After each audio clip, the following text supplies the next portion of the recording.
just like during the Cold War when everyone was launching satellites into space, but the kind of quiet message was, oh, if you can get into space, you can get anywhere in the world. The same is if you have your full nuclear power system at home, you're telling the world, if I really want a bomb, I can have one. America and Saudi Arabia have signed a landmark nuclear deal. The exact details are not known yet, but it seems like the US is going to help Saudi build up its civilian nuclear program, helping it enrich its own uranium rather than relying on others. But of course, enriched uranium, as we've learnt from Iran, can make bombs as well as being used in nuclear power plants. Arieh Kovler is a political analyst based in Jerusalem. Arieh, morning to you. Good morning. What do we know about this deal? It's not entirely clear the details yet, are they? Not entirely clear. We're hearing all sorts of reassuring sounds out the US that, who knows if they're true or not, that the program will be under US supervision, that, the Saudis won't be able to do anything with it without America's permission. But bottom line is it seems pretty clear this is going to be giving Saudi Arabia what they call the full fuel cycle. That means the ability to take uranium out the ground or by the rocks, refine it, until it becomes kind of fuel grade or weapons grade material, and then put it into power plants to make power or do whatever else they might want to do with it surreptitiously. So the question is, what good reason does Saudi Arabia have for needing this? Because they're a massive oil country, and they also have a lot of sunlight, I believe, or presumably solar plus oil should be enough for them, shouldn't it? Yeah, I mean, you would think that if they went into the renewables direction, they maybe wouldn't need nuclear. I mean, generally moving away from fossil fuels is something everyone's trying to do. The Saudis say, oh, if we're not burning oil, then we can sell more of it, and that's good for all of the world. But there's also a prestige element. Nuclear power is still seen in the Middle East as something that shows you're an advanced country who can be self-sufficient. And of course, everyone knows that just like during the Cold War when everyone was launching satellites into space, but the kind of quiet message was, oh, if you can get into space, you can get anywhere in the world. The same is if you have your full nuclear power system at home, you're telling the world, if I really want a bomb, I can have one. Saudi Arabia is the home to extremist forms of Islamism. Now, Saudi Arabia is also an ally of the West, and it has been for a while, but it is also home to extreme forms of Islamism. How does Israel feel about Saudi Arabia having nuclear power such that it could become nuclear weapons? Not happy at all. I mean, it's been part of Israeli doctrine for decades that no one in the Middle East, should we say, should have a nuclear weapon. The focus has been on Iran, but Israel has also helped take out the programs in Iraq and in Syria over the years. And there are a lot of worry inside, Israeli more formal security sources that, once the Saudis have this, if the regime changes, if extremists take over, they could convert this fuel into a bomb in 3 months. That's how long it takes once you have the full fuel cycle. So far, Netanyahu has been quite acquiescing. There's a sense that he can't really speak up too much because of all the Iran stuff with Trump. He's not willing to, stick his neck out again at a time when he feels like Trump has already paid a lot of price to him. It's an interesting point about Trump, isn't it? Because Trump really likes these Arab Gulf states, doesn't he? Because they're full of bling, they flatter him, there's lots of gold, lots of shininess, they know the value of a trade, the deals are often oiled with money changing hands. All of that stuff is a world strikes me as really feels very familiar to him. But that sort of personal approach, it becomes serious when a country that hitherto has had no nuclear capacity suddenly gets one.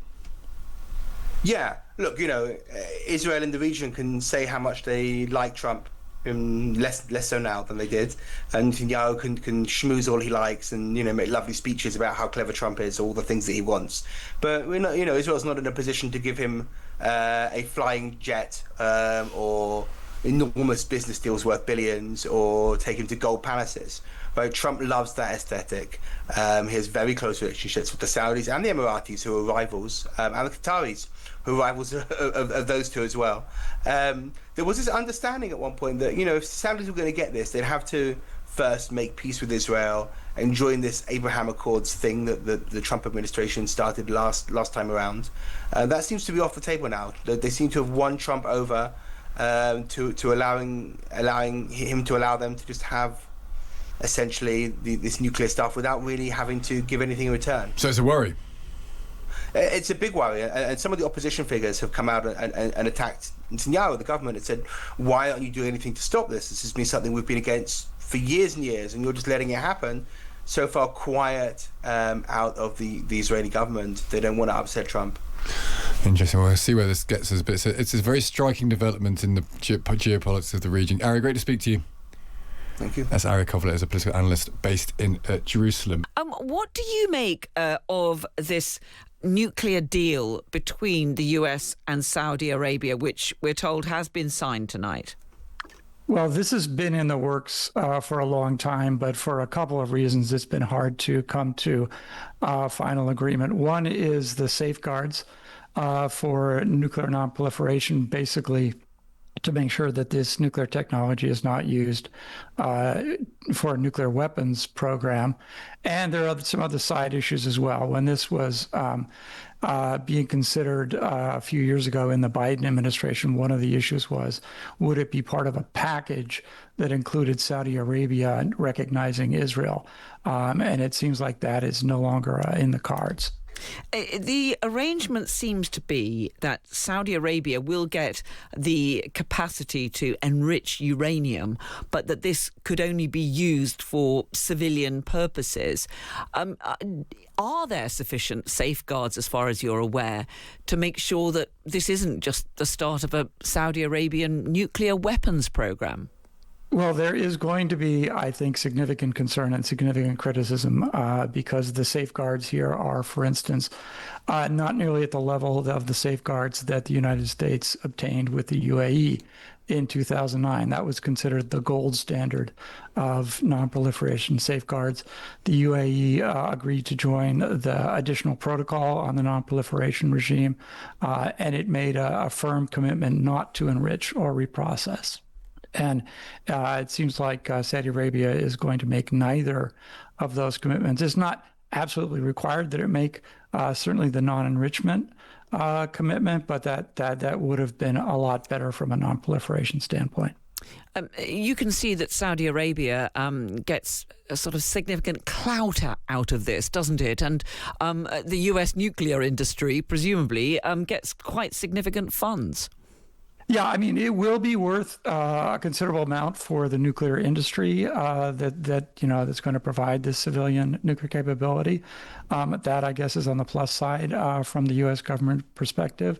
But that also has to be weighed against, one, the specific proliferation risk in the region in particular, but also general nonproliferation policy. So I think you're going to see, certainly in Congress, there's going to be a lot of questions asked about the terms of this deal. Because of the concerns that once you've got that enrichment capability, it could be converted to military use. I mean, that is exactly one of the fundamental issues that is with going on with Iran right now, is Iran's refusal to limit its own enrichment. They've been enriching to an extraordinarily irresponsibly high level, but enrichment is enrichment. So I think, there will be a lot of questions asked about the limits on enrichment that are going to be in the Saudi nuclear deal. How do you think this fits in with what we were just hearing there as we were talking to Cedric Layton about the deteriorating situation between the US and Iran? We're into a 12th night of strikes. We're hearing that the US is hitting more targets. We've heard President Trump threatening to hit bridges and civilian power plants, the Iranians threatening an eye for an eye.